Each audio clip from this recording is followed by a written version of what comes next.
আখির নাকি বিয়ে, তার বিয়ে নিয়ে ফেসবুকে রীতিমতো শোরগোল পড়ে গেছে। এবার আখি তার লাইভে এসে নিজেই বিয়ের বিষয়ে মুখ খুললো। কি জানালো আখি তার বিয়ের বিষয়ে, তাহলে চলুন আখির মুখ থেকেই শুনে নেওয়া যাক। আচ্ছা, সুন্দর সুন্দর শাড়ি দেখাচ্ছি। আখি যে শাড়িটা পরে আছে এটার মধ্যে আমরা তিনটা কালার দেখাবো, ঠিক আছে? একটা হচ্ছে হোয়াইট কালার, একটা হচ্ছে এই যে টিয়া কালার, আর এটা হচ্ছে একদম মানে কচু পাতা যখন আর কি নতুন আর কি হয় তখন ছোট যে বাচ্চা কচু পাতা যে কালারটা ছিল সেটা কালার। দেখো দাঁড়াও, আমি ডাবল পার্ট করবো না, এটা ডাবল পার্ট না করলে কালারটা বুঝাই যাবে না। শাড়ির উপর কিছু বলো, রিয়া যদি লাইভে এসে কিছু বলো, হ্যালো শাড়ি আমি নিবো।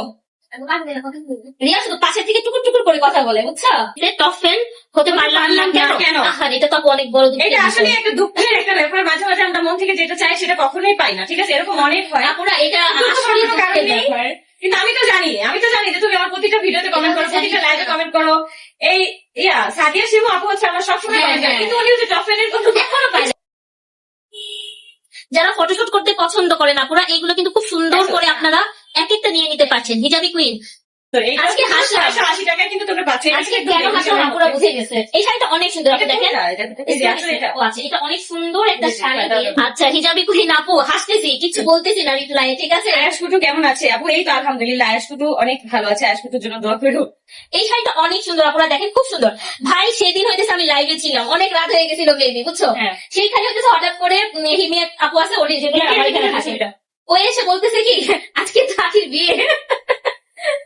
আমার মানুষ বিয়ে দিয়ে দিতেছে, মানে আমার বিয়ে হয়ে যেতেছে।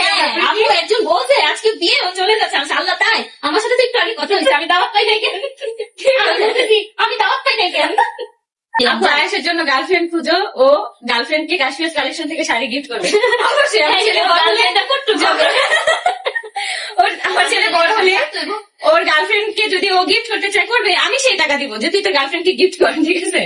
যে আখি লাইভে এসেই তার বিয়ের বিষয়টা এবার ক্লিয়ার করলো এবং এটাও বললো তার ছেলে আয়াস বড় হয়ে যদি গার্লফ্রেন্ডের জন্য শাড়ি কিনতে চায় তাহলে সে নিজেই টাকা দিয়ে তার ছেলে আয়াসকে তার গার্লফ্রেন্ডের জন্য শাড়ি কিনে দিবে এবং বলবে এইটা গিফট কর।